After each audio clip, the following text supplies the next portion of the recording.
So I did want to get a quick update. I know you have some latest reporting with Giannis, uh, and you've had reporting on Kevin Durant and where he could be headed out of Phoenix. We've talked before about Houston and their interest in Kevin Durant, and you had your latest reporting with Giannis, which I found just fascinating, and obviously really insightful about how he is possibly looking to stay in the Eastern Conference and targeting a couple of teams specifically in the East. So what's the latest with that, with what you're hearing about what may happen with Giannis?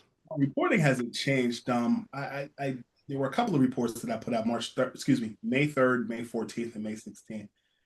May 3rd was more along the lines of the New Orleans Pelicans monitoring the negotiating talks. Giannis has 1 year left on his deal as a member of the Milwaukee Bucks, and things do change, and ultimately deals fall apart. And so I know that the Nets and the Toronto Raptors are two of the biggest bidders for Giannis Antetokounmpo. And Toronto, there's a lot there. One, yes, from what I'm told, Giannis does want to stay in the Eastern Conference. And the Toronto Raptors are interesting for a couple of reasons. One, it's not just a city, it's a country too. He has a deep connectivity to Masai Ujiri, who is the man over there in Toronto. And, there's definitely a want there. There are some assets that they have available, Toronto, to make that happen. But there are other teams out there that could make a move. And I think the draft is going to be such a interesting pinwheel because there are a lot of deals that can happen between teams, and using the draft as a way to make that happen, similarly to how Mikal Bridges ultimately became a Knick at the draft last year. And so, specifically to your question about Giannis, Toronto does have very heavy interest in Giannis. I reported that on May 14th, and the Nets do as well. The Nets have a lot of cap space. They also have trade assets on their roster, and they also have a pick. They are looking to move up.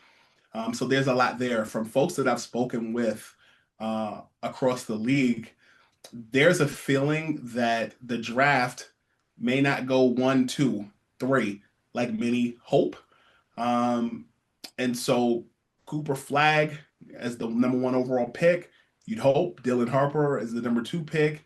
San Antonio, you hope. But I also do know that San Antonio is looking to make moves. As much as I've reported that Toronto and Brooklyn, have some interest, the San Antonio Spurs are really looking to add another piece in the image of their star in Victor Wembanyama. And, Kevin Durant as well as Giannis Antetokounmpo are two pieces that they're looking to pair um, Victor Wembanyama with. So it's going to be interesting to see how they use that number two pick to get what they want, or they stay put. But from everything that I've reported, the reporting is still the same from the 14th of May so far. But I also reported on May 16th that Giannis is not interested in the Miami Heat, mainly because of just the old school Godfather approach that has been often editorialized with Pat Riley and others. And while I think he would fit like a glove, I'm interested to see what Miami does, particularly with Tyler Hero this offseason. All indications are that he'll stay. But ultimately, where does Miami go from here with Hero and Bam Adebayo and others? So Giannis, I believe, will be the first domino to fall. Kevin Durant, as you asked me about just his availability, Houston has wanted him for years.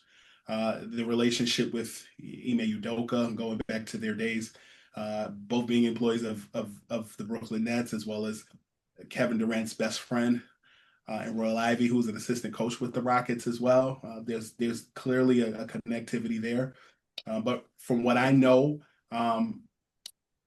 the Phoenix Suns are looking for a center, and they were pleased with what Mason Plumlee brought to the table. But they're looking to add another piece. And I'm told that the Houston Rockets center is someone that is on their list. So it's a matter of what Houston is willing to give up and what Phoenix is willing to give up as well to make that happen. But as I've reported, and I'll continue to report, the Minnesota Timberwolves are another team, that has interest in Kevin Durant, particularly as they're looking to kind of weigh their salary cap and whether they retain Naz Reid or let him go, and whether they resign Julius Randle or that becomes part of a sign and trade. This situation kind of reminds me of the Knicks last season at the offseason where they had to decide whether they were going to keep Isaiah Hartenstein and some of the other pieces, and ultimately Brunson taking less money. I think this is a very, very similar situation in Minnesota. I know that Kevin Durant and San Antonio have been linked quite a bit. There's a relationship that with guys there that he knows, and San Antonio, as I reported throughout the course of the season, having interest in De'Aaron Fox, who they ultimately got. They have two back-to-back NBA Rookies of the Year, and one in Stephon Castle, as well as in Victor Wembanyama.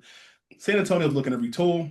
It's just a matter of right fit and right offers from both the Spurs and or the Houston Rockets. At one point, Dallas was a player, but obviously, Kevin Durant and Kyrie Irving wanting to be teammates again. There's definitely a logjam there, particularly with Kyrie tearing his ACL and some of those other pieces, and kind of questions just about the direction of the Dallas Mavericks. So I don't see them being a player. The only other team that I could see in Kevin Durant making a move there would be the Toronto Raptors if they do not get Giannis Antetokounmpo. That's a team that he's actually been a fan of from what I know during his childhood. Again, you have the city, you have you also have a country behind you, and he's really figuring out where he wants to end his career. But if I had to, guess today, I think it would really come down to the top three, which would be Minnesota, San Antonio, and the Houston Rockets. Fascinating, good stuff. I obviously KD and Giannis can tip the scales depending on where they go. Two different situations. I really feel like Durant is the more fascinating one. The kinds of teams that want to bring Durant in. If you feel like you want Durant, it's literally saying we feel like we're right there. We just need another scorer. We need a bona fide bucket getter and scorer. We feel like we have everything else because you're not getting KD to be your best player right now. So the kinds of teams that it makes sense for him to go to, I just think are interesting. And I think if you're going down to you need one more scoring piece, I think that's where you look at both Houston and Minnesota as Yeah. opposed to Yeah. looking to win a championship next season. San Antonio may not be the best bet next season. In the next 2 3 years, yes. But when you look at the next season, you're looking at Houston and you're looking at Minnesota. KD, LeBron, and Steph have made it tough for these franchises because they're so good still, being so old. It's like they can still contribute to championship basketball. We just can't think of them as the alphas that they were 5 to 10 years ago. It's not the same. They can still be great and special, but they're not going to lead you. They need that much more help. But you see how great they still are, and you hear Kevin Durant, and you think, oh, get Kevin Durant on the Knicks, get Kevin Durant on this. It's like, guys, it's not that version of LeBron. It's not that version of KD. So it's just a fascinating thing as as they break the mold, so to speak, in terms of just how productive and elite you still are in the later parts of your career.